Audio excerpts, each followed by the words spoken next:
Welcome back to my channel. My name is Carly and I make everything vegan and gluten-free. If you are sick of banana bread, banana muffins, and that seems to be the only thing made with bananas, well, I have a surprise for you because banana cookies are a thing and they are delicious. I also have 2 ways of making them, so let's get right into the ingredients. Starting off, we will need a scale.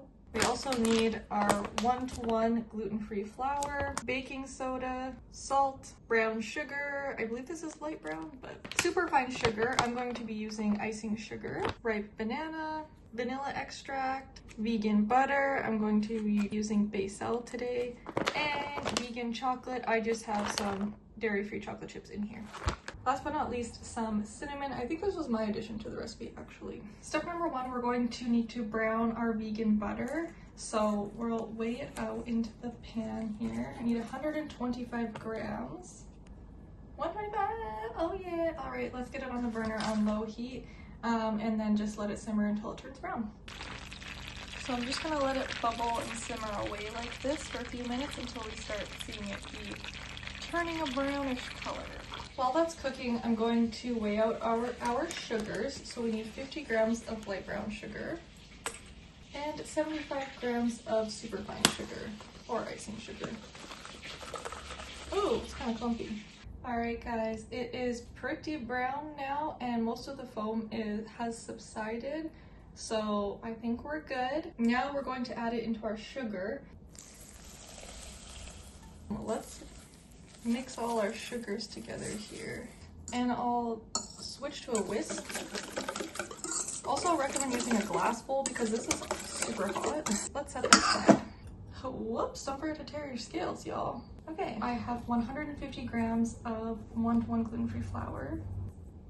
Perfect. To this, we need a pinch of salt, a scant 1/4 teaspoon of baking soda, and about a 1/4 teaspoon of cinnamon. This one is optional.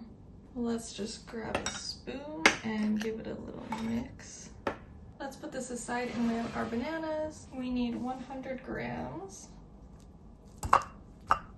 101, good enough. Let's bring back our butter sugar mixture. To this, we're going to add 1/2 teaspoon of vanilla extract.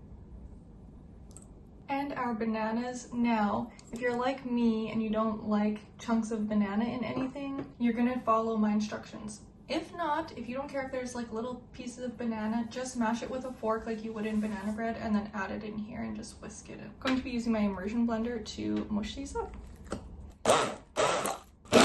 Alrighty, and in doing so, it turned a nice brown color. I feel like there's like tiny pieces, but it's fine. I feel like it kind of emulsified the butter and sugar there. Let's add our flour mixture. Give it a mix. I'm just gonna fold it because I can't remember how thin this batter is. I'm pretty sure it's not thick.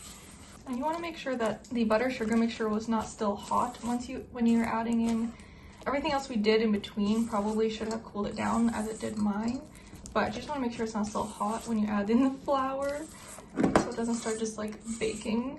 Okay, now this is where we end up having 2 options. Okay, 1, you can add in your chocolate chips now before we chill the dough. The second option is melting the chocolate down, and then once the dough is chilled, we'll flatten and then pour melted chocolate over top. I prefer that, so that's what we're gonna do. So I'm just gonna spread it around a little bit, and we're going to chill it for 1 hour. The recipe does state overnight, but last time I did this, I just did, I think, an hour or 2. It just needs to be stiff enough to scoop and flatten.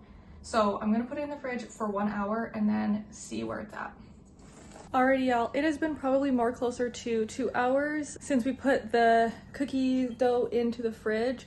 I figured it's definitely like, I did check it after the hour, but like it is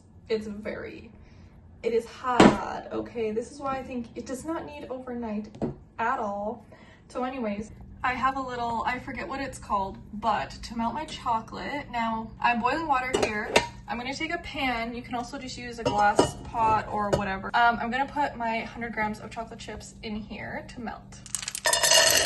The reason you wanna melt your chocolate chips like this is because they will burn if you just have this straight on the burner. So doing it this way with a water bath, I think this, I can't remember what it's called, is the best, most effective way. Obviously, if I just put a bowl that is actually sealed under here, would be ideal. While the chocolate's melting, let's grab a cookie scoop and start scooping. And then we're just going to, we'll leave for some room to spread. I don't recall them spreading much when I flattened them last time. It's funny to me because this looks like just regular old cookie dough, but like it has bananas in it. Oh, I should also mention that I've preheated the oven to 350. The original, I'm not sure what it was, but it was in Celsius, and I converted it. It says 338 Fahrenheit. I'm gonna put it at 350. When I put them in, I usually adjust the temperature after a couple of minutes just to make sure the oven is in fact at the same temperature. So I'll probably turn it down to 345 just to see. I don't know, honestly. My oven is weird, and converting temperature is also weird. I think I might have enough for a 12th cookie. However, I don't have the room on my pan. So I'm just going to add a little bit to each of these and then hope those two don't like completely bleed in. And this is here for a reason. Alrighty, so what this was for is flattening our cookies. If they're too soft, I'm gonna have to put them in the freezer for a few minutes just to make sure they're not gonna stick completely to our parchment paper. So that's what this is, it's just a piece of parchment. It's pretty sticky, but I might be able to get away with might just be able to get away with it. So just so you know, if you're going to flatten them, I liked the look of them flattened much better than the look of them puffy, because the consistency, this is where you have an options again, is to flatten them or not. Now if you don't flatten them, they're going to be like more of a pillowy, muffiny type of cookie, if that makes sense. When I flatten them like this, they turn into more of a cookie, like crunchy on the outside kind of cookie, which is what I prefer. And we have our melted chocolate here. Doesn't it look beautiful? So I'm just gonna take some of this and drizzle it, or actually I'm just gonna like pool it on each cookie top. And hopefully we have like enough chocolate to do all of our cookies.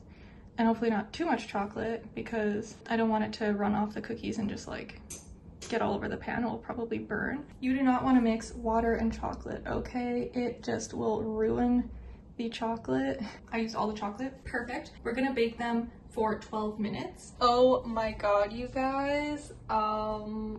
These look amazing. They're definitely puffier than when I made them the first time and flattened them, but totally okay with that. They look so good. They smell like banana bread. It smells so good. So definitely I could have like moved the chocolate. I think it looks really good just like this though. But you could like go ahead and play with it. You could even just bake them and then add the melted chocolate and like drizzle it over top afterwards. But anyways, let's let them cool. Oh, this was after 12 minutes, by the way. I'm gonna let them cool on the pan for at least 5, maybe 10 minutes. They look really soft, so I don't want to wreck them. Look at these. They are literally like so perfect and soft, like they're the softest. Oh my god. Maybe I can pull, like, look at the bottoms. How perfect. Literally, how perfect. Ah.